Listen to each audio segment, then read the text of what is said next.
اس لا الہ الا اللہ کو ٹھکرا دو گے، اس کی گواہی نہیں دو گے تو کیا ہوگا؟ وہ عذاب اللہ کا تم پہ نازل ہوگا، دنیا میں بھی ہوگا، آخرت میں بھی ہوگا۔ اللہ اکبر، اندازہ لگائے گویا دنیا اور آخرت کے بیچ میں کھڑے ہو کر نبی صلی اللہ علیہ وسلم آخرت کی دعوت دے رہے ہیں کہ لوگ آخرت کے لیے ایمان لے۔ اب جب ابو لہب نے کیا کہا؟ تبت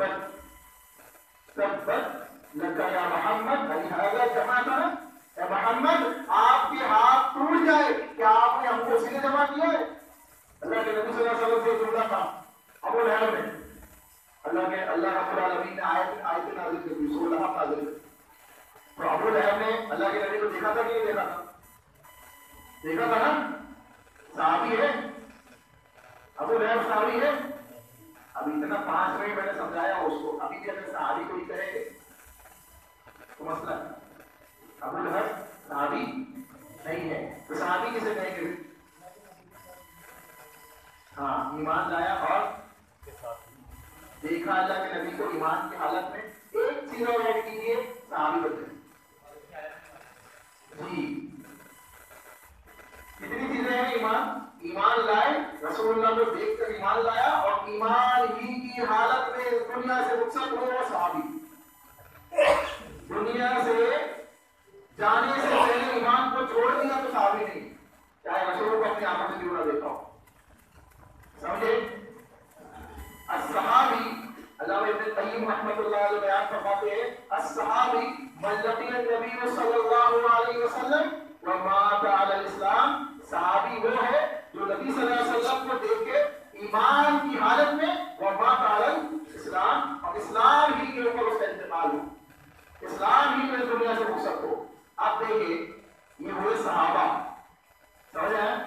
یہ ہوئے صحابہ۔ اب اس میں سے کون نکل گئے؟ ابو لہب، ابو جہل، اللہ کے نبی صلی اللہ علیہ وسلم کے محبوب ترین چچا ابو طالب، ہے نا، اور اس قسم کے دیگر تمام لوگ جنہوں نے ایمان نہیں لائے۔ اور صحابی میں کون داخل ہو گئے؟ حضرت ابو بکر صدیق رضی اللہ تعالیٰ عنہ، حضرت عمر بن خطاب رضی اللہ تعالیٰ عنہ، حضرت عثمان غنی رضی اللہ تعالیٰ عنہ، حضرت علی بن ابی طالب رضی اللہ تعالیٰ عنہ، اور دیگر صحابہ، ایک بڑی جماعت صحابہ جنہوں نے رسول اکرم صلی اللہ علیہ وسلم کے اوپر کیا کیا؟ ایمان لائے۔ اب سب کے سب صحابی جنہوں نے نبی کو دیکھا، ایمان لایا، اور ایمان کی حالت میں دنیا سے رخصت ہوئے، ان صحابہ کے سلسلے میں اللہ نے کیا کہا؟ اللہ نے کتاب اللہ کے اندر کیا کہا؟ اللہ نے کہا والسابقون الاولون من المهاجرين والانصار والذين اتبعوهم بإحسان رضي الله عنهم ورضوا عنه۔ اللہ نے کیا کہا کہ اولین اسلام میں داخل ہونے والے لوگ ہو، چاہے وہ مہاجرین میں سے ہو، چاہے وہ انصار میں سے ہو، یا بعد میں ایمان لانے والے میں سے ہو، یعنی ابتدا میں جو لوگ ایمان لائے جیسے حضرت ابو بکر، حضرت علی بن ابی طالب، حضرت عمر بن خطاب، حضرت عثمان غنی، حضرت خدیجہ رضی اللہ تعالی عنہا، حضرت عائشہ رضی اللہ تعالی عنہا، حضرت سمیہ رضی اللہ تعالی عنہا، حضرت عمار بن یاسر رضی اللہ تعالی عنہ، یہ آل یاسر کا خاندان، حضرت بلال رضی اللہ تعالی عنہ، غلاموں کے اندر ایمان لانے والے ابتدائی زمانے کے اندر کوئی ایمان لائے۔ جب مصیبتیں صحابہ کے اوپر ٹوٹی، مکہ والوں نے ظلم و ستم کیا، ابتدائی زمانے میں اللہ نے ان کے سلسلے میں گواہی دی، والسابقون الاولون، ابتدا میں ایمان لانے والے مہاجرین والانصار۔ اب انصار کسے کہیں؟ مدینہ کے صحابہ، ہے نا، جنہوں نے رسول اللہ کی مدد کی، ان کے اندر ابتدا میں ایمان لانے والے حضرت سعد بن معاذ رضی اللہ تعالیٰ عنہ، حضرت سعد بن معاذ، اور ان کے ذریعے سے بڑے قبیلے اسلام کے اندر داخل ہوئے۔ اور سب سے پہلا دائی جس کو رسول اللہ صلی اللہ علیہ وسلم نے مکہ المکرمہ میں دعوت و تبلیغ کے لیے بھیجا، حضرت مصعب بن عمیر رضی اللہ تعالیٰ۔ حضرت مصعب بن عمیر مدینہ پہنچے اور لوگوں کو دعوت و تبلیغ کی، یہاں تک کہ اکثر و بیشتر لوگ کیا کیے؟ اسلام کے اندر داخل ہو۔ اب مہاجرین انصار ان دونوں میں اولین ایمان لانے والوں کو تذکرہ اس آیت کے اندر بیان کیا گیا۔ سمجھ نہیں؟ اللہ نے آگے کہا والسابقون الاولون من المهاجرين والانصار والذين اتبعوهم باحسان ان کی اتباع کے ساتھ جو لوگ اچھے طریقے سے احسان کے ساتھ ایمان لائیے، ایمان لائیے. اب بعد میں آنے والے صحابہ جیسے حضرت ابو سفیان رضی اللہ تعالیٰ عنہ، حضرت امیر معاویہ رضی اللہ تعالیٰ عنہ، ہے نا، اور حضرت خالد بن ولید رضی اللہ تعالیٰ عنہ، اور ایسے دیگر صحابہ جو بعد میں ایمان میں داخل ہوئے، اور ہم سب جو قیامت تک داخل ہوں گے. والذین اتبعوہم بإحسان، ہم سب اس میں داخل ہیں. یہ جملہ ہے نا، اللہ نے ہم کو اس سے نکالا نہیں ہے، لیکن ایک شرط لگائی ہے، احسان کے ساتھ. احسان کے ساتھ ان صحابہ کی اتباع کرے، ان صحابہ کے نقش قدم پہ چلے، ان صحابہ کے منہج کو اپنی زندگی کا لائحہ عمل بنائے، ان صحابہ کے طریقے کو اپنی زندگی کے اندر اپلائی کرے. تو یقین جانے اللہ رب العالمین نے کہا میں ان سے راضی ہو جاؤں گا یا مجھ سے راضی ہو جائے. اگر ہم چاہتے ہیں کہ ہم بھی رضی اللہ عنہم اجمعین کی جماعت کے اندر شامل ہو جائے، حضرت ابو بکر صدیق اور خلفائے راشدین کی جماعت میں ہم شامل ہو جائے، تو ہمیں کیا کرنا پڑے گا؟ کیا کرنا پڑے گا؟ کس کی اتباع کرنی پڑے گی؟ اللہ اور اس کے رسول کی اتباع فہم صحابہ کے ساتھ. اللہ اور اس کے رسول کی اتباع فہم سمجھتے، فہم نہیں سمجھتے. سمجھ تو سمجھنا، کوئی بات کو سمجھنا اس کو فہم کہتے.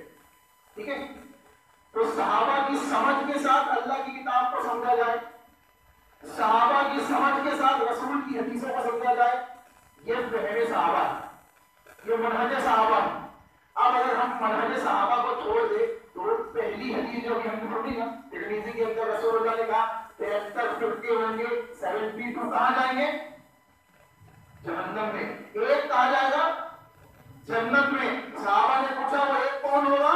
ما انا علیہ واصحابی، وہ ہوں گے جو میرے اور میرے صحابہ کے طریقے پہ ہوں گے. اب اگر ہم چاہتے ہیں تو اس صحابہ کے طریقے کو اپنی زندگی کا لائحہ عمل بنانا پڑے گا. آپ سمجھ آئی بات؟ آئی پکا؟ سوال پوچھو. ہاں یہ جو باتیں کرتے ہیں اس سے سوال پوچھو. میں سوال پوچھوں گا، بات جو باتیں کرتے ہیں ٹھیک ہے ان سے. تو صحابہ کے طریقے کے مطابق انشاءاللہ ہم چلیں گے تو کیا ہوگا؟ کامیاب ہوگا. اچھا ایک اور نماز میں کون سی صورت پڑھنا کمپلسری لازمی؟ کون سی صورت پڑھے بغیر نماز نہیں ہوگی؟ خدا دعائے سنا. کون سی صورت؟ دعا نہیں پوچھا، سورۃ الفاتحہ پڑھے بغیر نماز نہیں ہوگی. لا صلاۃ لمن لم یقرأ بفاتحۃ الکتاب، ہے نا؟ سنیں نا کئی دفعہ سن. اس میں کیا دعا مانگتے ہیں؟ جلدی سے سورۃ فاتحہ پڑھتے نا؟ پڑھتے نہیں پڑھتے؟ کتنے نہیں پڑھتے؟ بس پانچ ہی بار پڑھتے. فجر میں 2 رکعت ہے تو دو ٹائم تو فجر میں ہوگی. پہلی رکعت میں ایک، دوسرے رکعت میں ایک، ہے نا؟ اور سنت پکڑ لے تو سنت میں ہوگی. ٹھیک ہے، کتنی ہوگی سنت؟ 2. کتنی ہوگی فجر میں؟ 4 بار پڑھ لی، ہے نا؟ ظہر میں 4 فرض تو 4 رکعت میں پڑھ لی سورۃ فاتحہ. پہلے اور بعد کی سنت اگر ملا لے تو 6 سنت کم سے کم، ہے نا؟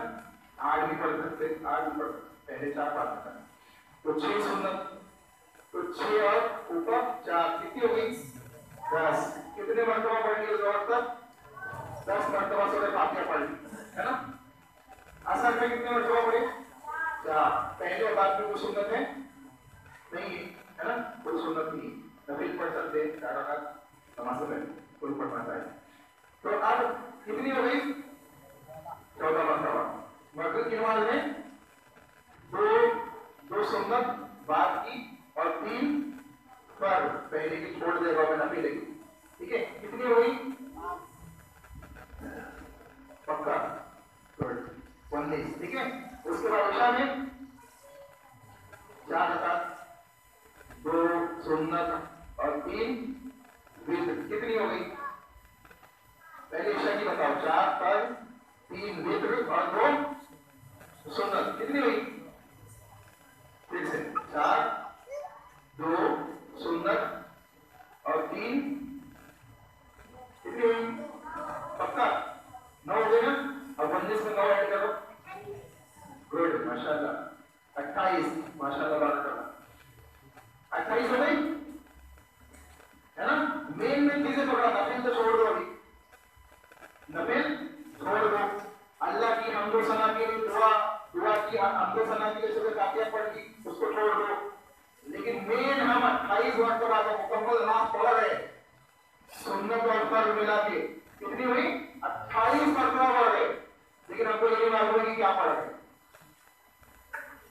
کون سی دعا مانگتے سے بات کریں، جلدی سے بتاؤ۔ اب 28 مرتبہ پڑھ رہے دن میں اور دعا نہیں معلوم کیا مانگ رہے تو کیسے کام چلے گی؟ اس کا مطلب ہے کہ دل سے دعا نہیں مانگ رہے آپ لوگ۔ اور بتائے گا دعا سورہ فاتحہ میں کیا دعا مانگتے ہیں؟ اہدنا الصراط المستقیم، کیا ہے اس کا معنی؟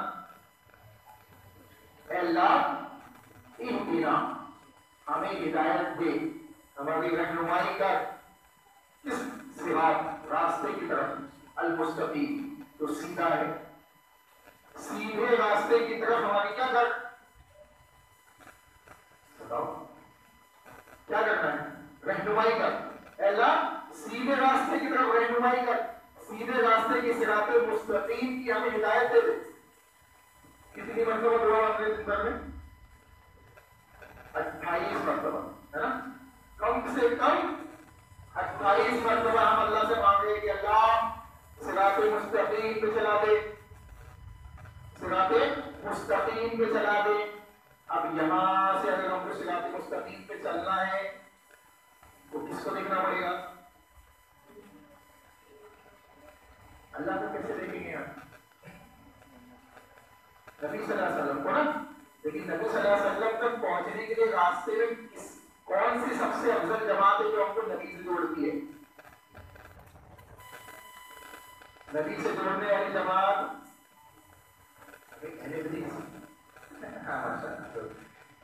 نبی سے جوڑنے والی جماعت ہے صحابہ کی جماعت۔ نبی سے جوڑنے والی جماعت کون سی ہے؟ صحابہ کی جماعت۔ آپ لوگوں نے چین دیکھی، چین ہوتی ہے نا، چین لیکن جیسی کڑی ہوتی ہے، اس میں ایسی کڑی ہوتی ہے نا، تو ایک کڑی یہ ہے، ایک کڑی یہ ہے، اس کے بعد ایک کڑی اور آئی ایسی، ہے نا؟ تو اگر یہ بیچ کی کڑی نکال دی جائے تو یہ کڑی سے جڑی ہے نہیں نا، تو یہ نبی سے جڑی ہوئی کڑی صحابہ کی ہے، اور صحابہ کی یہ کڑی دوسری جانب کس سے جڑی ہے؟ امت سے۔ اس سے امت سے، تو امت کو دین سیکھنے کے لیے کس کو دیکھنا پڑے گا؟ صحابہ کو۔ امت کو دین سیکھنے کے لیے کس کو دیکھنا پڑے گا؟ صحابہ کو۔ صحابہ نے نبی کو دیکھا ہے، صحابہ نے نبی سے سیکھا ہے نا؟ اب آج ہر ایک یہ کہتا ہے نا کہ ہم قرآن حدیث پیش کر رہے ہیں، کوئی ایک مسئلہ ایسا نہیں ہے جو یہ نہیں کہتا کہ ہم قرآن حدیث نہیں پیش کرتے، کوئی بھی ایسا نہیں۔ اب مثال کے طور پر میں مثال دیتا ہوں، سال میں کتنی عید ہے؟ 2 عید ہے، کچھ لوگ 3 مناتے ہیں، مسلمانوں میں کچھ لوگ 3 نہیں مناتے ہیں نا؟ اب وہ دلیل دیتے ہیں قرآن حدیث سے، دیتے ہیں نا، صحیح غلط جو بھی دیتے ہیں اپنا مطلب نکالنے کے لیے دلیل دے دیتے، کسی آیت کو فٹ کر دیتے، کسی حدیث کو فٹ کر دیتے ہیں۔ تو اب ہم کو صحیح سمجھنے کے لیے کیا کرنا پڑے گا؟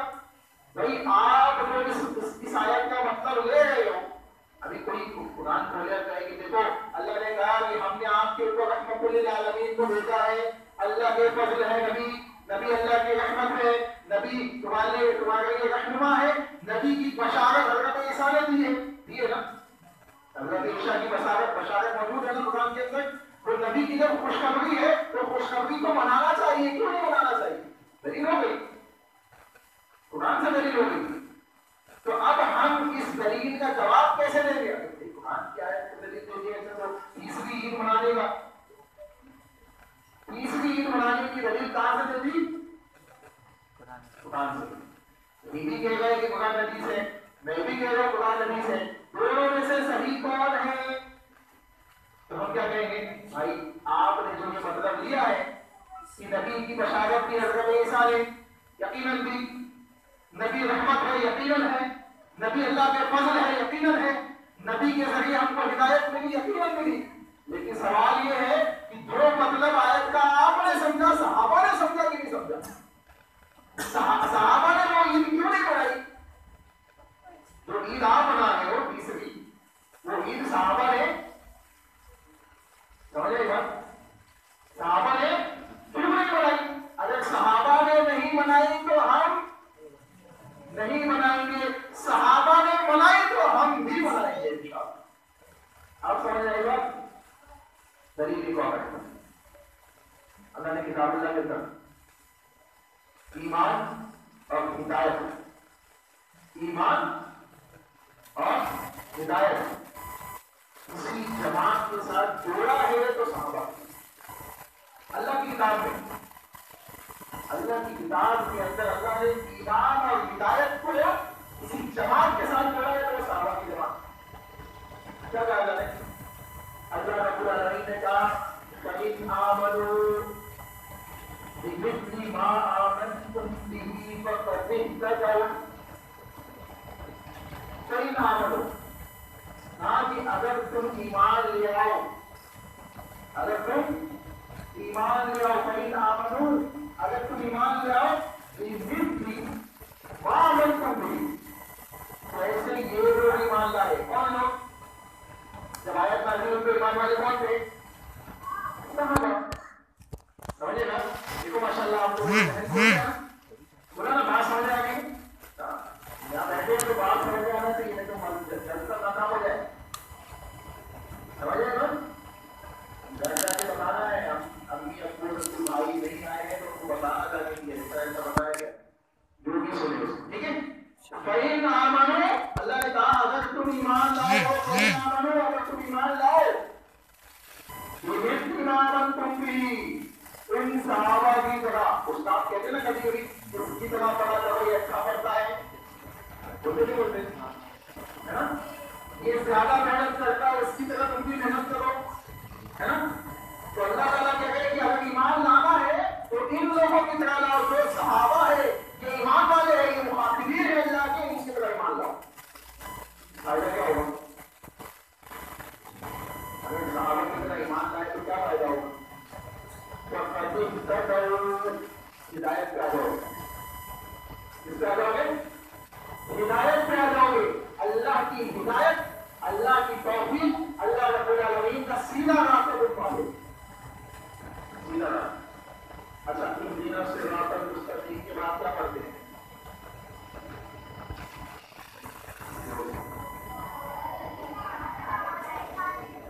صراط الذین انعمت علیہم، اللہ ان کے راستے پہ چلا، انعمت، انعمت ہے انعام کیا تھا تو نے، اللہ ان کے راستے پہ چلا جن پر تو نے انعام کیا ہے۔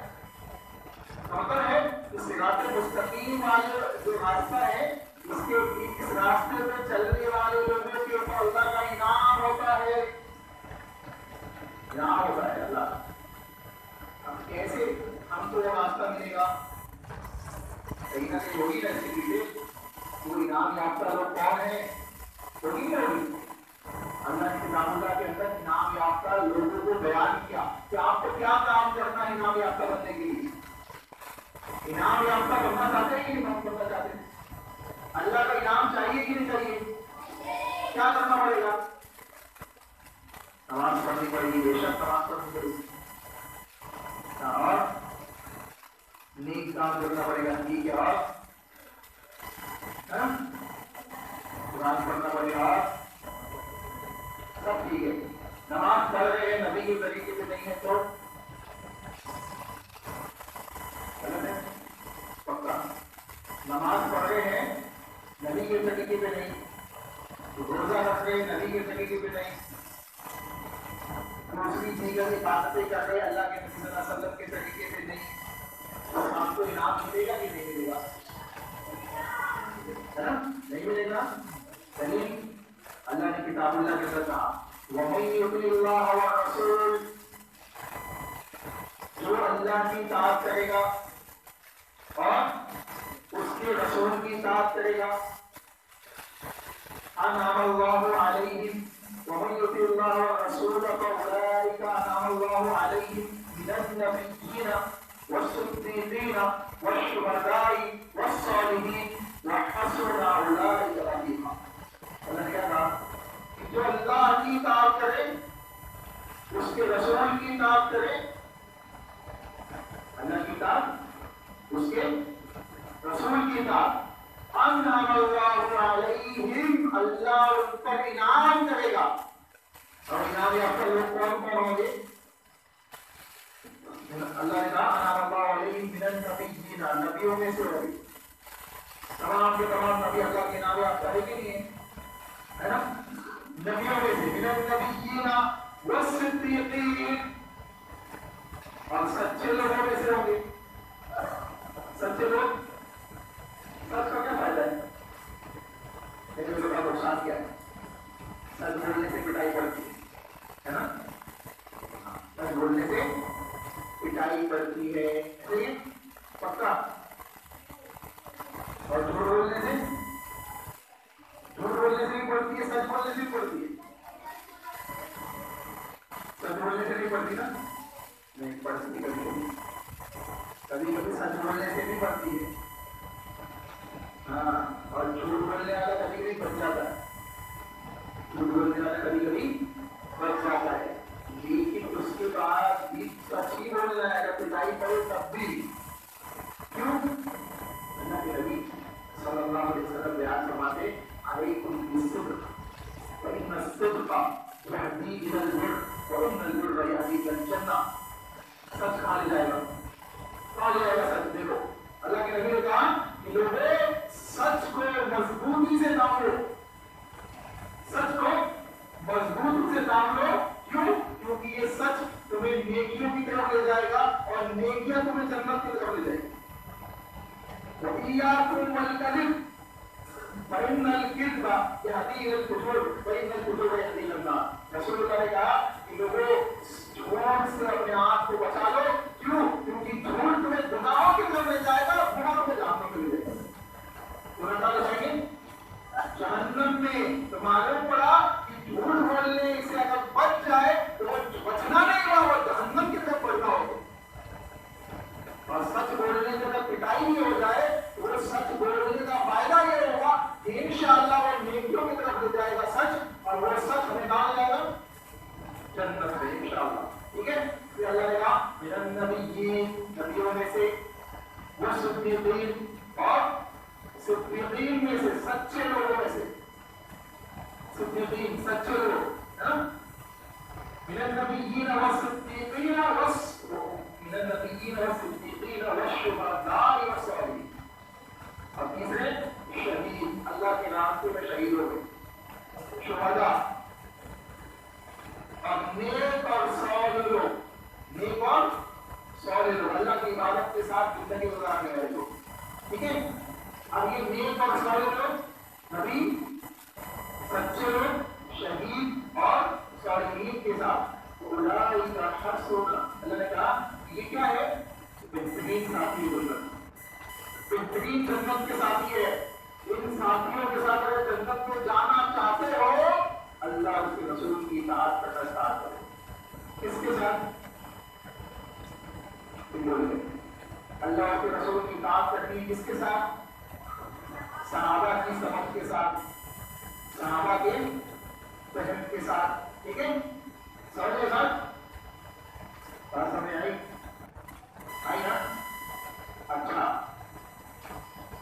صحابہ کے فہم کے ساتھ ہم کو زندگی گزارنی ہے. نہیں گزارے تو کیا نقصان ہوگا؟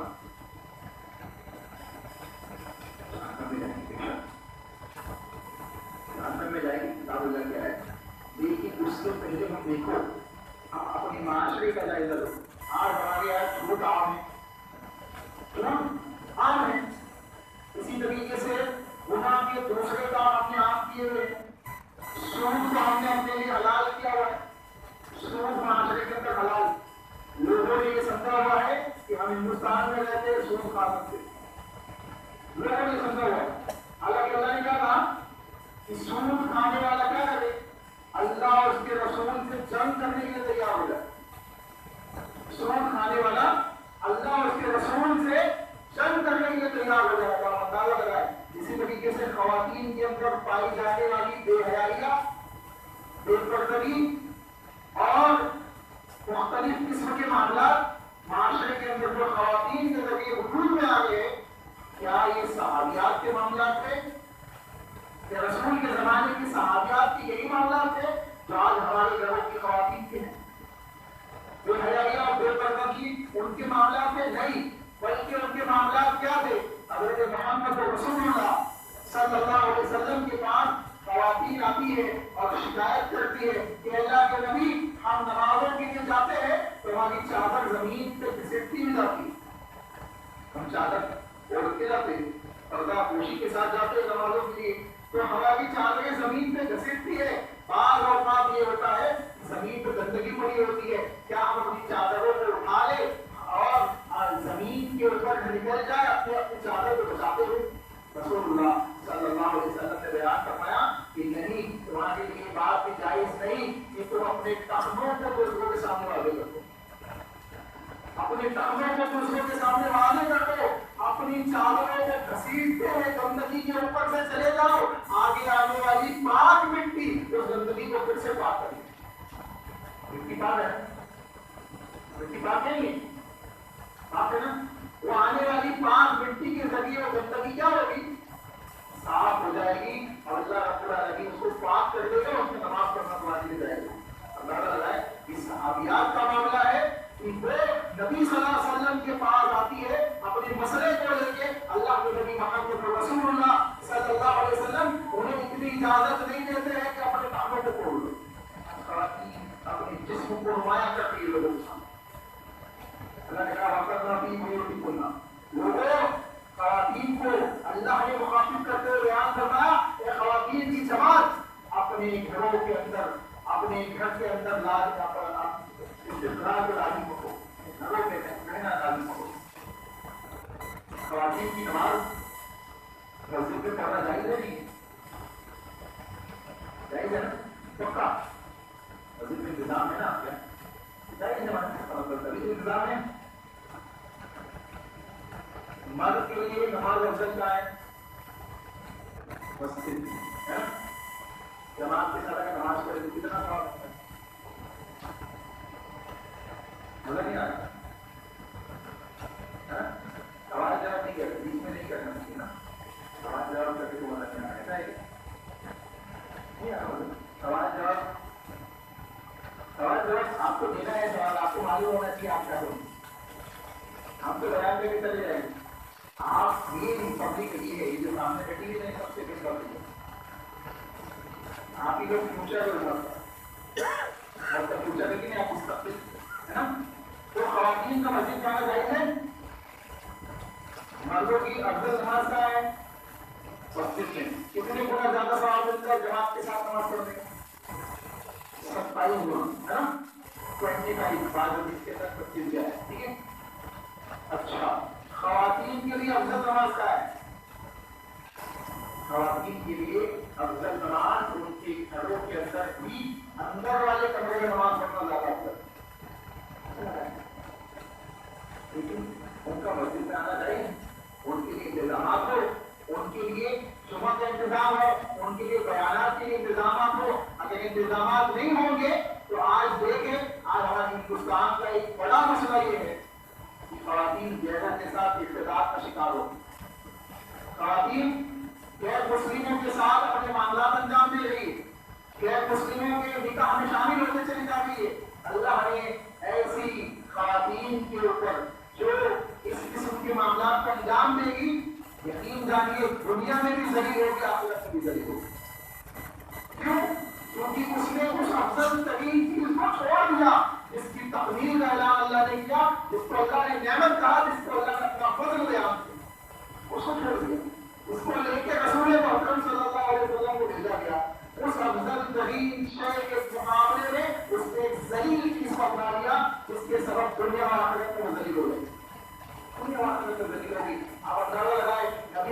صلی اللہ علیہ وسلم کے زمانے کی خواتین کا جائزہ لے.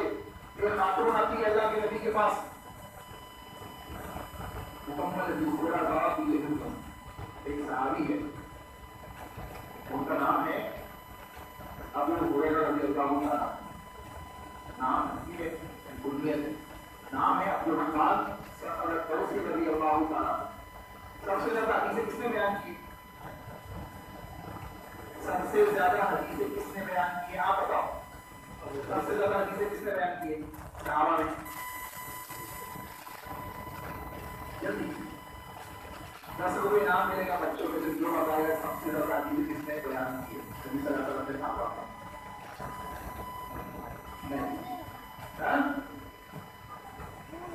نہیں, مشکل ہی ہوتا ہے. آگے نام بتاؤ. نام وہ تو کنیت ہے.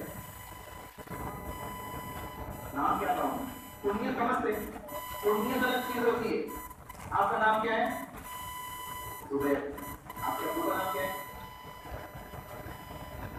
ابو سلیم ہے نا. آپ کے ابو کا کوئی ہے ابو زبیر.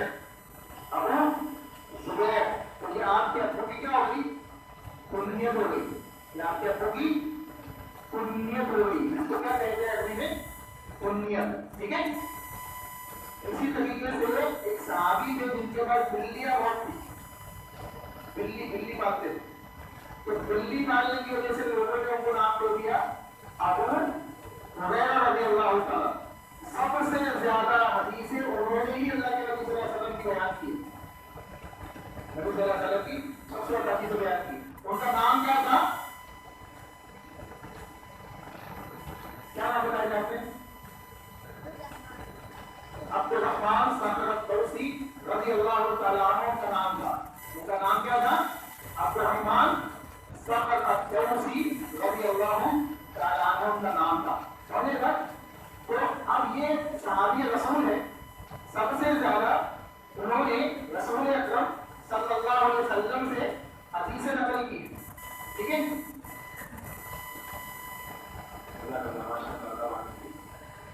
اب دیکھو رسول اللہ صلی اللہ علیہ وسلم نے سب سے زیادہ حدیثیں انہوں نے بیان کی. ٹھیک ہے. اس سے میں کیا بتا رہا تھا, ذہن سے نکال دیا. ہاں, خواتین کے سلسلے انہوں نے کیا کہا, ایک خاتون کا گزر ہو رہا تھا لوگوں کو کیا سمجھ گئے حدیث کا. ایک خاتون بولوی باتیں, لوگوں نے کہا لوگوں جنت کی خاتون کو دیکھنا چاہتے ہو؟ لوگوں جنت کی خاتون کو دیکھنا چاہتے ہو؟ خواتین بڑے غور سے سنیں اس حدیث کو. لوگوں نے کہا کون کیا بتائیے, بہت حدیث خالی کلو کی خاتون جا رہی ہے نا جنت کی خاتون. اللہ جنت کی خاتون ہے. یہ کیا معاملہ ہے بتائیے, وضاحت کے ساتھ. کہا یہ خاتون رسول اللہ صلی اللہ علیہ وسلم کے پاس آئی اور کہا اللہ کے نبی مجھے مٹی کا دورہ پڑتا ہے, آپ اللہ سے دعا کر دیجیے کہ اللہ مجھے شفا دے دے.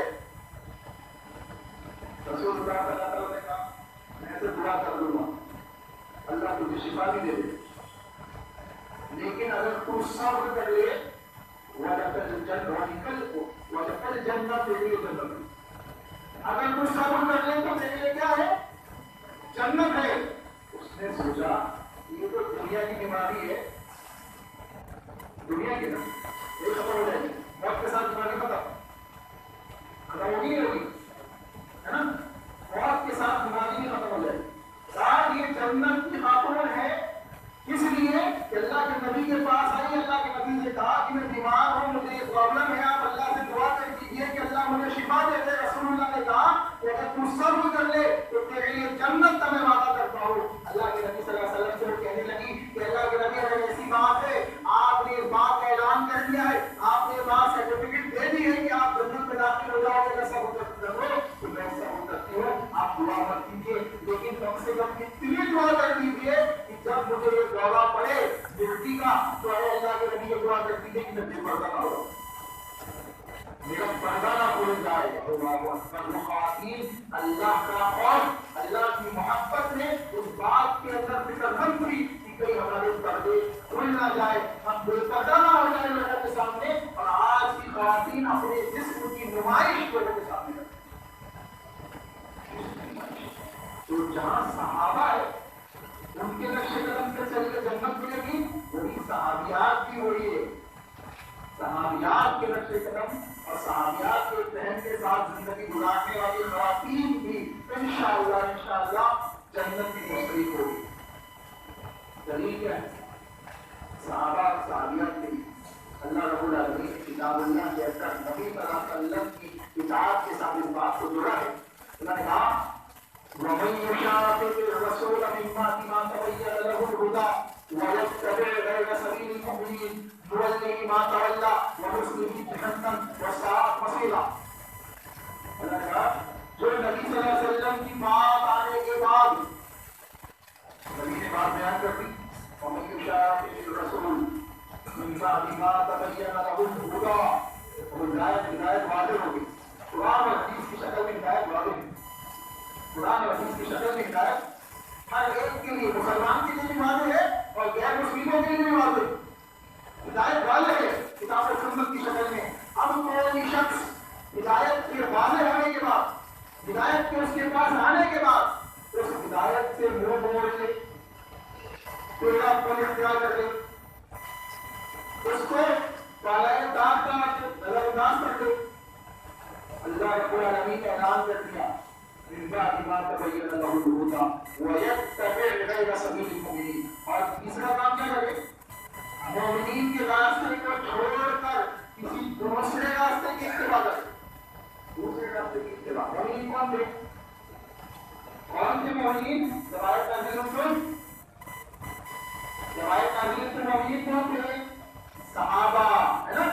صحابہ مومنین تھے، صحابہ مقاتلین تھے۔ اللہ کے نبی صلی اللہ علیہ وسلم سے اس کے صحابہ کے سلسلے میں کہا جا رہا ہے وَيَتَّبِعْ غَيْرَ سَبِيلِ الْمُؤْمِنِينَ، مومنین کے راستے کو چھوڑ کر کسی دوسرے کے راستے کی اتباع کرے۔ اللہ کے نبی کو چھوڑ دیا، دوسرے کو امام بنا دیا۔ صحابہ نے رسول کو امام مانا، رسول کو دیکھتے گئے، اپنی زندگیوں کو سناتے چلے گئے، نبی کو چھوڑ کر کسی امتی کو امام بنا دیا، نبی کو چھوڑ کر کسی دوسرے کے نقش قدم پہ چلنے لگ گیا۔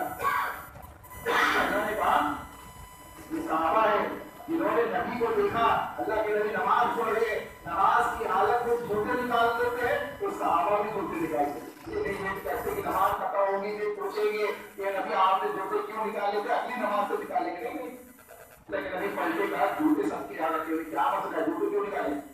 کہا نبی آپ نے نکالے، ہم نے بھی نکالتی۔ کہا بھائی میں نے تو اس لیے نکالے کہ جبریل امین آئے تھے تو انہوں نے کہا ہے نبی آپ کے جوتے میں گندگی لگی ہوئی، آپ نکال دیجیے، تو میں نے نکال دی، تم نے کیوں نکالی؟ اللہ کے نبی ہمیں کیا معلوم آپ کے پاس کون آئے تھے، ہم نے آپ کو دیکھا، ہم نے نکالا۔ اللہ اکبر۔ دوسری دلیل اللہ رب العالمین نے آرڈر دیا نبی صلی اللہ علیہ وسلم مکہ سے جب مدینہ آئے تو کدھر رک کر کے نماز پڑھتے تھے؟ کعبۃ اللہ کی طرف یا بیت المقدس کی طرف؟ مکہ سے پھر سوال نہ کرو، صحیح جواب دینا۔ مکہ سے جب مدینہ آئے، ہجرت کی اللہ کے نبی نے، تو کس طرف اللہ کے نبی نے رک کر کے نماز پڑھی؟ کعبۃ اللہ کی طرف یا بیت المقدس کی طرف؟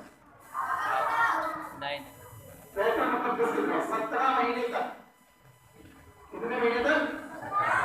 17 مہینے تک رسول اللہ نے بیت المقدس کی طرف رک کر کے نماز پڑھی۔ بیت المقدس مسلمانوں کا قبلہ تھا، لیکن اللہ کے نبی کی خواہش تھی کہ اللہ کعبۃ اللہ کو قبلہ بنا دے، اللہ کعبۃ اللہ کو قبلہ بنا دے۔ بار بار رسول اللہ کی نگاہیں آسمان کی طرف جائے، آسمان کی طرف جائے، اللہ نے قبلہ بنا دیا، آرڈر دے دیا کہ نبی آپ کا قبلہ آج سے کعبۃ اللہ ہے۔ دوسرے کعبے کا پہلا سبق یہ پڑھتے جائیے، پورا سبق قبلے کی تحویل کا پورا حکم اللہ نے نازل کر دیا۔ بتانا کیا مقصود ہے؟ قبلہ تبدیل ہو گیا۔ صحابہ نے ظہر کی نماز رسول اللہ کے پیچھے پڑھی، رسول اللہ صلی اللہ علیہ وسلم کے پیچھے پڑھی، کس جانب ہٹ کر کے؟ کعبۃ اللہ کی جانب۔ قبلے کی تبدیل کا آ گیا، کعبۃ اللہ کی جانب ہٹ کر کے نماز پڑھی، ظہر کی اثر کی نماز پڑھی۔ ایک صحابی نکلے اور وہ مدینہ کی دوسری جانب جانے لگے، دیکھا کہ کچھ لوگ نماز پڑھ رہے ہیں بیت المقدس کی طرف، نماز میں کھڑے بیت المقدس کی طرف اٹھ کر کے نماز پڑھ گئے۔ نماز ہی کی حالت میں 2 رکعت پڑھ چکے تھے، 2 باقی تھی، 2 پڑھ چکے تھے، 2 باقی تھی، بیت المقدس کی طرف رک کر کے نماز پڑھ رہے. صحابی نے جنہوں نے نبی صلی اللہ علیہ وسلم کے پیچھے نماز پڑھ کے آئے تھے، انہوں نے کیا کہا؟ اے اللہ کے بندو، میں نبی کے پیچھے نماز پڑھ کے آیا ہوں، اللہ نے قبلہ تبدیل کر دیا ہے، بیت المقدس کو چھوڑ دو، کعبۃ اللہ کی طرف رک کر. نماز ہی کی حالت میں ان صحابہ نے کیا کیا؟ اپنے رخ کو کعبۃ اللہ کی طرف موڑ دیا، بیت المقدس سے کعبۃ اللہ کی طرف مڑ گئے اور 2 رکعت ختم کرنے کا ویٹ نہیں کیا کہ چلو ابھی ایسے کھڑے ہو گئے 2 رکعت پڑھ لیتے اس کے بعد اگلی نماز سے پڑھیے. گئے مدینہ میں، مدینہ میں مسجد قبلتین نام سے ایک مسجد ہے. ہم لوگ ماشاءاللہ سب اپڈیٹڈ لوگ ہیں، فون وغیرہ سب چلا پڑے، کبھی جائیے مسجد قبلتین، گوگل سرچ کیجیے. مسجد قبلتین کا مطلب کیا ہے؟ 2 قبلے والی مسجد، یعنی ایک نماز 2 قبلے کی طرف ہوتے ہوئے پڑھی گئی ہے. ایسی مسجد واحد ایک مسجد ہے جہاں پہ ایک نماز 2 قبلے کی طرف پڑھی گئی، 2 رکعت بیت المقدس کی طرف، 2 رکعت کعبۃ اللہ کی طرف. صحابہ نے ویٹ نہیں کیا، کان میں بات داخل ہوئی نماز میں کہ نبی صلی اللہ علیہ وسلم کا کوئی عمل ہے. آج ہمارا مسئلہ کیا ہے؟ بھائی دیکھو آپ کا یہ عمل نبی کی حدیث کے خلاف ہے. ہاں ٹھیک ہے، حدیث تو یہ ہے، اللہ اس کے رسول کی بات تو یہ ہے، لیکن میرا مسئلہ یہ ہے، میرے آبا و اجداد کا طریقہ یہ ہے. اکثر و بیشتر لوگ یہ کرتے ہیں، اتنے سارے لوگوں کو سمجھ نہیں آتا ہے. بزرگ کی بات ہے، سب بزرگ کی باتیں ہیں. انسان کو چاہیے کہ وہ اللہ اور اس کے رسول کی بات جب اس کے سامنے آ جائے تو ہمیں صحابہ کے مطابق اس کو اپنائے، اس کو اپنانے میں لیٹ نہ کرے. اب اس کو اپنانے میں لیٹ کرے گا تو کب نہ جانے موت ہے، کب موت آ جائے کسی کو پتا نہیں ہے. تو کیا بات معلوم پڑی کہ نبی صلی اللہ علیہ وسلم کے صحابہ کیسی اتباع کرتے تھے؟ نبی صلی اللہ علیہ وسلم کے صحابہ کیسی اتباع کرتے تھے؟ اس میں اللہ کے نبی صلی اللہ علیہ وسلم کی بات معلوم ہونے کے بعد ویٹ نہیں کرتے، ہے نا؟ فوراً اپنی زندگیوں کی کیا کرتے تھے؟ اصلاح کرتے تھے. اس لیے اللہ نے کہا وَيَتَّبِعْ غَيْرَ سَبِيلِ الْمُؤْمِنِينَ، اور مومنین کے راستے کو چھوڑ کر کسی دوسرے کے راستے کی اتباع کریں گے. نُوَلِّهِ مَا تَوَلَّىٰ، یہ جہاں جاتے ہیں ہم ان کو جانے دیں گے. اب اللہ ان کے لیے ہدایت نہیں کرے گا. ہدایت کو آنے کے بعد کوئی ہدایت سے منہ موڑ لے، ہدایت آ گئی نا، کتاب و سنت کی شکل، کتاب اللہ کی کتاب پیش کر دی گئی، رسول اللہ کی احادیث پیش کر دی گئی، ہدایت واضح ہو گئی.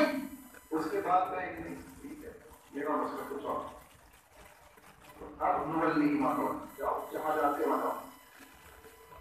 وَنُصْلِهِ جَهَنَّمَ وَسَاءَتْ مَصِيرًا، اور ایک وقت آئے گا گھسیٹ کے جہنم میں ڈال دیا. اور یہ بہت بڑا ٹھکانا ہے، جہنم اچھا ٹھکانا ہے نہیں. تو معلوم کیا پڑا؟ انسان کو چاہیے کہ جب اس کو یہ معلوم پڑ جائے کہ اللہ نے نبی کی اطاعت واجب کی ہے تو نبی کی اطاعت کو اپنی زندگی کا لاحق عمل بنائے. جب اس کو معلوم پڑے کہ اللہ نے شراب کو حرام کیا ہے، گٹکا، اسی طریقے سے سگریٹ، اس قسم کی دوسری اشیاء جو آپ مسلمان اپناتا ہے. ایک مسلمان آپ سوچے، ایک گٹکا کھانے والے سے کہے، آپ ایک گٹکا کھانے والے سے کہے کہ بھائی گٹکا چھوڑ دو، سگریٹ پینے والے سے کہے سگریٹ چھوڑ دو، شراب پینے والے سے کہے شراب چھوڑ دو. وہی صاحب چھوڑتی نہیں ہے، بڑا مسئلہ ہے، چھوڑتی نہیں ہے، چھوڑنا بڑا مشکل ہے. اب بتاؤ اللہ کے ساتھ معبود باطل کی عبادت کو چھوڑ سکتے جو سب سے بڑا گناہ، یہ چھوٹے چھوٹے گناہ ہیں، اس کو نہیں چھوڑ سکتے. چھوڑ سکتے اگر عزم کر لیں، ہم پختہ ارادہ کر لیں کہ اس کو چھوڑنا ہی ہے، کیونکہ ہمارے نبی نے کہا ہے، کیا کہا صلی اللہ علیہ وسلم، کل مشرک حرام، ہر نشہ کرنے والی چیز حرام. اب کچھ لوگ کو نشہ ہی نہیں سمجھتے، پورے سگریٹ گٹکا کھانے سے ہم کو نشہ تھوڑی نہ آتا. وہ تو شراب پینے والے کو بھی جو شراب کا عادی ہو جائے، شراب پینے سے اس کو تھوڑی سی شراب پینے سے نشہ نہیں چڑھتا، بہت زیادہ پیے تو نشہ چڑھتا. جب عادی ہو گئے تو نہیں پڑے. تو دلیل دینا کہ ہم کھاتے ہیں لیکن ہم کو نشہ نہیں کرتا، ایک بزرگ کی بات ہے. انسان کو چاہیے کہ اب نبی کی بات معلوم کر لی ہے وہ اس بات کا ارادہ کر لے کہ آج سے اس کو چھوڑ دینا. کیا کرنا ہے؟ چھوڑ دینا ہے. اب اس کو اپنانا نہیں ہے. تو یہ طریقہ ہونا چاہیے کیونکہ صحابہ کا یہی طریقہ تھا. آج ہم کو معلوم پڑ گیا کہ اللہ نے سود کو حرام کیا ہے. اب کسی بھی دوسرے نام سے سود کھانا جائز نہیں. سود سمجھتے انٹرسٹ، مال کو بڑھا کے لینا، بڑھا کے دینا، اور اس کے ذریعے سے کھانا، یعنی اس مال کو کھانا قطعاً کسی بھی طریقے سے جائز نہیں. اس کی سخت وعید کتاب اللہ کے اندر آئی ہے، اس کی سخت وعید احادیث رسول کے اندر آئی ہے. اللہ کے نبی صلی اللہ علیہ وسلم نے یہاں تک کہ بیان فرمایا کہ سود کے 70 گناہ ہیں، سب سے چھوٹا گناہ اس کا یہ ہے کہ گویا کوئی اپنی ماں سے نکاح کر رہا ہے. نکاح پڑھ کر گناہ کر رہا ہے. اپنی ماں سے نکاح نہیں ہوتا، نکاح سے کسی ماں سے کسی کا نکاح نہیں ہوتا. تو سود کھانے والے کی یہ کیفیت رسول اللہ نے بیان کر دی. سود کھانے والے کے سلسلے میں اللہ نے اعلان کر دیا کہ اللہ اس کے رسول کو جنگ کرنے کے لیے تیار ہو جائے. سود کھانے والے کے نقصانات کتاب و سنت کے اندر بیان کر دیے گئے. اور مسلمان نام بدل کے جیسے شراب پیتا ہے نام بدل کے، اللہ نے شراب حرام کی، بیئر تھوڑی نہ حرام کی. ایسے ہی نا نام بدل دیے حلال ہو جاتی ہے. کوئی نام بدل دے تو حلال ہوگی کوئی چیز نہیں. اس کو اللہ نے حرام کیا ہے وہ حرام ہے، چاہے آپ نام کچھ بھی رکھتے. اللہ نے کہا خنزیر کو ہم نے حرام کیا. خنزیر سمجھتے پگ ہے نا، پگ. آپ اس کا اپنے نام تبدیل کرتے کچھ دوسرا نام رکھ دیا جائے تو حلال ہوگا. سود، شراب، گٹکا، سگریٹ، اس قسم کی تمام چیزیں کیا ہے اللہ نے جو حرام کی ہے، اس کے رسول نے جو حرام کی ہے وہ حرام ہے، اور کسی طریقے سے حلال نہیں ہو سکتی. دوسری آیت جو میں نے آپ کے سامنے خطبہ مشکورہ کے بعد پڑھی تھی وہ یہ وَمَا آتَاكُمُ الرَّسُولُ فَخُذُوهُ وَمَا نَهَاكُمْ عَنْهُ فَانتَهُوا. جو نبی تم کو دے دے اس کو لے لو. کہاں کیا ہے کتاب اللہ سورہ حشر کے اندر آیت موجود ہے. وَمَا آتَاكُمُ الرَّسُولُ، جو کچھ رسول دے اس کو لے لو، اور جس چیز سے رسول منع کر دے اس سے رک جاؤ. اس سے رسول منع کرتے اس سے رک جاؤ. آج دیکھیں معاشرے میں کتنے ایسے لوگ ہیں جو کہتے ہیں کہ ہمارے لیے قرآن کافی ہے، ہمارے لیے اللہ کی کتاب قرآن مجید کافی ہے. یقیناً قرآن سارے مسلمانوں کے لیے کافی ہے، لیکن قرآن کو سمجھ نہیں سکتے ہم جب تک رسول کی احادیث کے مطابق اس کو نہ سمجھا جائے، پہلے صحابہ کے مطابق اس کو نہ سمجھا جائے. قرآن کو انسان سمجھ نہیں سکتا جب تک نبی کی حدیث کے مطابق نہ سمجھے. جو معلوم نہ ہو کہ قرآن کی کون سی آیتیں کب اور کس انداز میں نازل ہوئی، یہ کس کو معلوم ہے؟ نبی اور نبی کے صحابہ کو. تو اگر ہم یہ کہے کہ نہیں ہم قرآن کو کام لیں گے، ٹرانسلیشن پڑھ لیں گے، اپنے حساب سے جو معنی سمجھ میں آئے لے لیں گے، تو بات کیجیے گا ایسے لوگ خود بھی گمراہ ہوں گے، دوسروں کو بھی گمراہ کریں گے. یہ میں نہیں کہہ رہا ہوں، نبی صلی اللہ علیہ وسلم نے کہا کہ ایک زمانہ آئے گا. ابو داؤد کے اندر کتابوں کو نے ابو داؤد نے حدیث نقل کی، کہا ایک زمانہ آئے گا، اللہ کے نبی نے کہا ایک زمانہ آئے گا لوگ مسندوں سے ٹیک لگائیں گے. ٹیک لگانے کا مقصد جس کو مقصد کہتے ہیں، مسندوں سے ٹیک لگائیں گے، پیٹ بھرے میں ہوں گے، مالدار ہوں گے، مال و دولت والے ہوں گے، اور مسندوں سے ٹیک لگائیں گے، کہیں گے ہمارے لیے قرآن کافی ہے. اللہ کے نبی صلی اللہ علیہ وسلم کی حدیثوں کو ہم حدیثوں کے مخالف دی، حدیثوں کے مخالف نہیں ہے. اللہ نے کتاب اللہ کے اندر اصول بیان کیا. اللہ نے کہا کچھ ایسے ہیں لوگ جو 5 چیزوں پہ ایمان لاتے ہیں، 5 چیزوں کا انکار کر دیتے ہے نا. ایسے لوگ 5 چیزوں کو مانتے ہیں، وہ کہتے ہیں ہم حدیثوں کو تو مانتے ہیں لیکن سب حدیثوں کو نہیں مانتے، کچھ حدیثوں کو چھوڑ دیتے. تو بات اللہ کہہ رہا ہے 5 چیزوں کو مانتے ہیں، 5 چیزوں کو نہیں مانتے. اللہ نے کہا اولئک هم الکافرون حقا، یہ حقیقی کافر ہے. یہ حقیقی کافر ہے. کیوں؟ کیونکہ کتاب اللہ کے اندر اللہ کہہ رہا ہے جو کچھ رسول دے دے اس کو لے لو، اس چیز سے رسول منع کرتے سے ہو جاؤ. اچھا ایک سوال پوچھوں، پکا کیا جائے کون سا جانور ضرورت ہے؟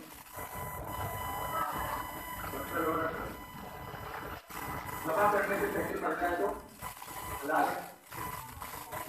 ہاں حلال ہے. جمع کرنے سے پہلے اس کا استعمال ہو جائے, کچھ بھی موت مر جائے, زمینہ نہیں ہوا نہیں, حلال ہے پکا. دلیل ہے اللہ نے قرآن میں کہا انما حرم علیکم المیتۃ, ہم نے تم پہ مردہ جانور حرام کیا. اب جتنے حلال جانور ہیں اگر وہ موت سے ذبح کرنے سے پہلے ان کو موت آ جائے تو مر جائے کسی وجہ سے, بیمار ہوں گے کسی وجہ سے, اس کا کھانا جائز نہیں, اس کا کھانا جائز نہیں ہے. لیکن اس کا چمڑا وغیرہ کوئی استعمال کر کے کوئی نقصان نہیں, چمڑا استعمال کھانا جائز نہیں ہے نا. قرآن کے اندر کیا کہا جا رہا ہے کہ مردہ کھانا حرام. موسیقی جب پانی سے نکالتے تو زندہ ہوتی ہے کہ مردہ ہوتی ہے؟ ہاں پانی سے نکالنے کے بعد تھوڑی دیر زندہ رہتی ہے, لیکن جب بازار میں آتی ہے مردہ نہیں نا, ہے نا, تو تاکہ کوئی پڑے آپ لوگ مچھلی جلد کی رانی ہے کون سا گا سب کو یاد ہے نا. جیور اس کا آپ لگائے تو ہاں آپ لگائے تو مر جائے گی, آپ لگائے تو ڈر جائے گی, اور باہر نکالے تو مر جائے گی, ہے نا. اب جب مر جائے تو کھانا جائز نہیں ہے. یہی میں پوچھنا چاہ رہا تھا, مچھلی کا مردہ ہم آ گئے, اللہ قرآن کی جگہ کی تمہارے لیے مردہ ہم نے حرام کیا. مچھلی کو کون دبا کرتا کرتے ہیں دبا نہیں کرتے نا, لیکن مچھلی مردہ آ گئے کیوں؟ قرآن کے خلاف ہے نہیں ہے. ٹھیک ہے, رسول اللہ نے کہا کہ مچھلی کو آگے لکھا ہے اس کے اللہ نے کہا وہاں آتا تو وہ رسول, جو رسول دے دو اس کو لے دیں. اب جو لوگ کہتے ہیں کہ ہم حدیث کو نہیں مانیں گے, مچھلی پر کھاؤ, تو آپ خود بدلنا پڑے گا. نماز کا طریقہ قرآن میں نہیں ہے, نماز کا آرڈر تو ہے اقیم الصلاۃ, نماز کا آرڈر ہے لیکن نماز کا طریقہ نہیں ہے. زکوٰۃ کا حکم ہے کہ زکوٰۃ کو کتنی دینا ہے, کب دینا ہے, کس کو دینا ہے, کہاں دے گا, ٹھیک ہے. حج کا حکم ہے, حج کا طریقہ نہیں ہے نا. ایسے کتنے آرڈر ہے جو کتاب اللہ کے اندر آرڈر تو ہے لیکن اس کی تفصیل کہاں ہے؟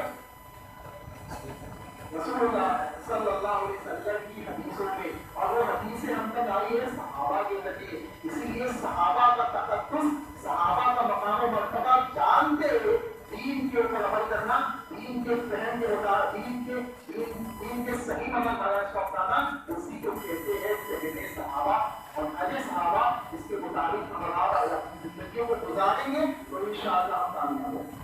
بات سمجھ آئی؟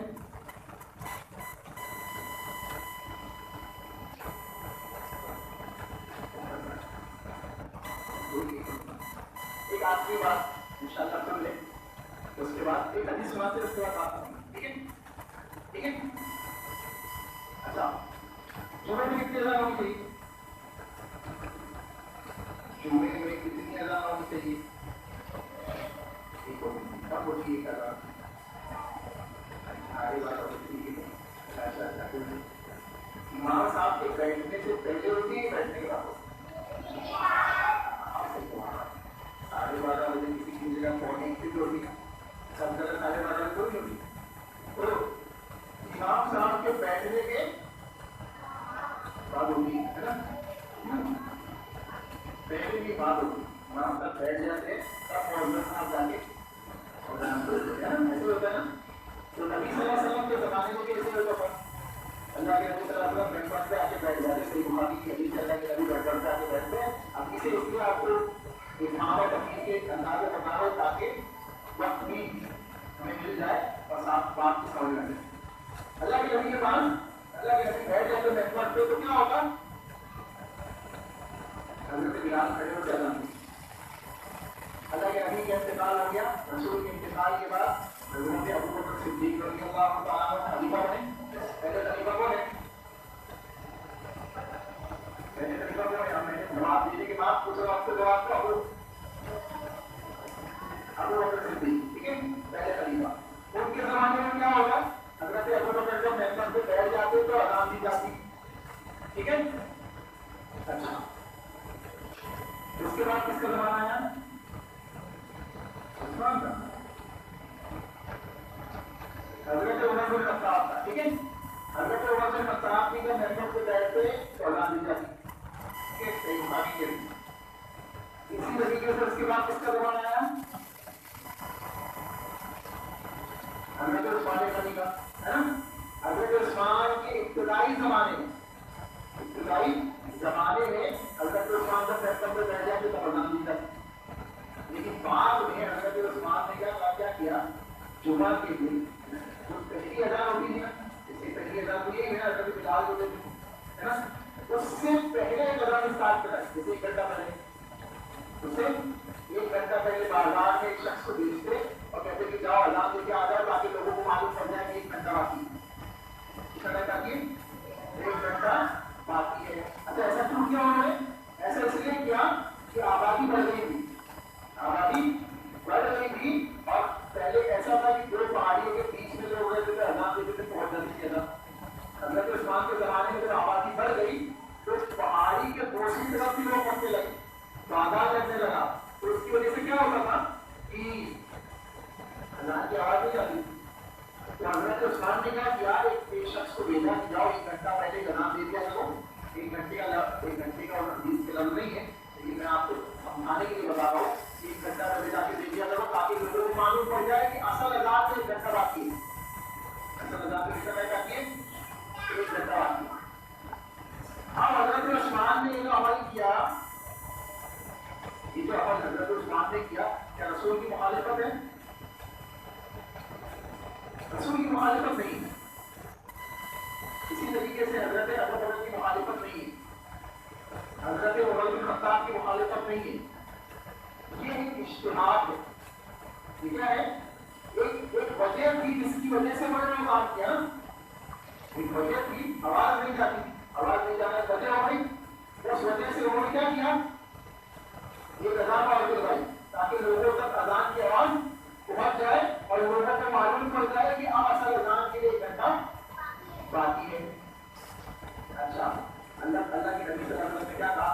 اوصیکم بتقوى الله والسمع والطاعة وإن كان عبدا حبشيا فإنه من يعش منكم بعدي فسيرى اختلافا كثيرا فعليكم بسنتي وسنة الخلفاء المهديين الراشدين تمسكوا بها وعضوا عليها بالنواجذ. اللہ کے نبی صلی اللہ علیہ وسلم نے بیان فرمایا کہ میں تمہیں وصیت کرتا ہوں کہ تم اللہ کے تقوی کو اپناؤ. اوصیکم بتقوى الله والسمع والطاعة، اور سننے اور اطاعت کرنے کی وصیت کرتا ہوں کہ جب تمہارا حاکم تمہیں کوئی آرڈر دے تو اس کو سنو اور اس کی اطاعت کرو. وہی کام آپ کا حبشیہ، اگر سے کوئی حبشی غلام ہی تم سے امیر بنا دیا جائے، حاکم بنا دیا جائے، اس کی بات کو کیا کرو؟ سنو اور اس کی بات کو مانو، اس کی اطاعت کرو. وہی کام آپ کا حبشیہ فإنه من يعش منكم بعدي، کیونکہ تم میں سے جو بھی میرے بعد زندگی گزارے گا بس اختلافات دیکھے گا، بہت سے اختلافات دیکھے گا، بہت اختلافات دیکھے گا. تو اس کو کیا کرنا ہے؟ علیکم بسنت، میری سنت کو مضبوطی سے کام لینا. سنت الخلفاء المہدیین الراشدین، اور میرے خلفاء راشدین کی جو ہدایت یافتہ ہے ان کی سنت کو مضبوطی سے کام لینا. لیکن یہاں ایک بات سمجھنے کی ہے کہ خلفاء راشدین کی سنت کو جمع کسی کے ساتھ نہیں بیان کیا. یعنی خلفاء راشدین کی سنت بھی نبی کی سنت کے اتباع میں ہوگی، نبی کی موافقت میں ہوگی. سمجھے گا؟ اب حضرت عثمان نے جو خلفاء راشدین میں سے ہے نا، حضرت عثمان پہلے 4 خلیفہ میں سے حضرت عثمان بھی ہے، تیسرے نمبر کے خلیفہ ہے، خلفاء راشدین میں سے ہے. تو اب حضرت عثمان نے ایک اذان کی ابتدا کرائی جو رسول کے زمانے میں نہیں تھی، حضرت ابو بکر کے زمانے میں نہیں تھی، حضرت عمر بن خطاب کے زمانے میں نہیں تھی. حضرت عثمان نے اس اذان کو دلوایا. وجہ یہ تھی کہ لوگوں تک اذان کی آواز نہیں جاتی تھی. اسی لیے اگر آج بھی کسی جگہ پہ ایسی وجہ ہو کہ اس تک اذان کی آواز نہ پہنچتی ہو یا لوگوں کو پتہ نہیں چلتا ہو کہ ٹائم جمعے کا ہو گیا ہے، تو لوگوں کو یاد دلانے کے لیے کسی کو حفاظات میں بھجوا کر اذان دلائی جائے تو کوئی مسئلے کی بات نہیں. لیکن اگر سبب ختم ہو جائے تو وہ سنت بھی ختم ہو جائے گی، پھر نبی کی سنت پہ عمل کیا جائے. سبب ختم ہوا نہیں ہوا. آج مائک کے ذریعے ہمارے بستروں کے نیچے تک اذان جاتی ہے. اذان کی آواز پہنچا رہی، پھر بھی امام صاحب کے سامنے کھڑے ہوئے اذان دی اور کہے کہ حضرت عثمان کی سنت ہے. سمجھے بات؟ تو حضرت عثمان کی سنت نہیں ہے. حضرت عثمان کی سنت تو جب ہوگی جب آواز نہیں آ رہی ہے اور آپ اس کو اسٹارٹ کریں، وہ بھی کسی کو باہر بھیج کے، کسی کو باہر بھیج کے اذان دلوائے تو کوئی مسئلے کی بات نہیں ہے. یہ چند باتیں ہیں یہاں پہ. اس بات کو سمجھنا یا بنیادی طور پہ یہ بات بیان کرنا مقصود ہے کہ ہم اپنی زندگیوں کی اصلاح کریں گے کتاب و سنت کے مطابق اور فہم صحابہ کے مطابق، صحابہ کے نقش قدم سے چل کر ہی ہم انشاءاللہ کامیاب ہوں گے. اللہ سے دعا ہے کہ اللہ ہمیں اس کامیاب ہونے والی جماعت کے اندر شامل فرمائے اور اسی کے ساتھ اس دنیا سے رخصت کرے، اسی کے اوپر عمل کر کے زندگی گزارنے کی توفیق عطا فرمائے. اللہ اس کے رسول کی اتباع کو اپنی زندگی کا لازمی جز بنانے کی توفیق عطا فرمائے. جو گناہ، جو غلطیاں، جو خطائیں ہم سے ہوئی ہے اللہ اسے معاف فرما. اللہ جس مقصد کے تحت ہم یہاں جمع ہوئے ہیں اپنی زندگیوں کی اصلاح کے مقصد کے تحت، اللہ ہمیں اس مقصد میں کامیاب کر ہمیں توفیق دے کہ کہنے والا، سننے والے، سننے والیاں اپنی اپنی زندگیوں کی اصلاح کریں کتاب و سنت کے مطابق. جو باتیں بیان کی گئی ہے اے اللہ اس کو اپنی زندگی کا لائق بنانے کی توفیق عطا فرما. اے اللہ جیسے اس مسجد میں ہم تیرے دین کی باتوں کو سیکھنے سمجھنے کے لیے جمع ہوئے اے اللہ ایسے ہی ہمیں جنت الفردوس میں جمع فرما، ایسے ہی ہمیں جنت الفردوس میں جمع فرما، ایسے ہی ہمیں جنت الفردوس میں جمع فرما. اے اللہ جہنم کی آگ سے ہم سب کی حفاظت فرما. اے اللہ جہنم کی آگ سے ہم سب کی حفاظت فرما. اے اللہ جہنم کی آگ سے ہم سب کی حفاظت فرما. اے اللہ ہم گنہگار ہیں، ہماری گناہوں کو معاف فرما، ہماری خطاؤں کو معاف فرما، ہماری تنہائیوں کو پاک فرما. اے اللہ ہم سے جو خطائی ہوئی اسے معاف فرما. اے اللہ بنا حساب و کتاب جنت میں جانے والے لوگوں میں شامل فرما، عرش کے نیچے جگہ پانے والے لوگوں میں شامل فرما، سیدھے ہاتھ میں نامہ اعمال پانے والے لوگوں میں شامل فرما. آمین. ربنا تقبل منا انك انت السميع العليم وتب علينا انك انت التواب الرحيم برحمتك يا ارحم الراحمين. والسلام عليكم ورحمة الله وبركاته.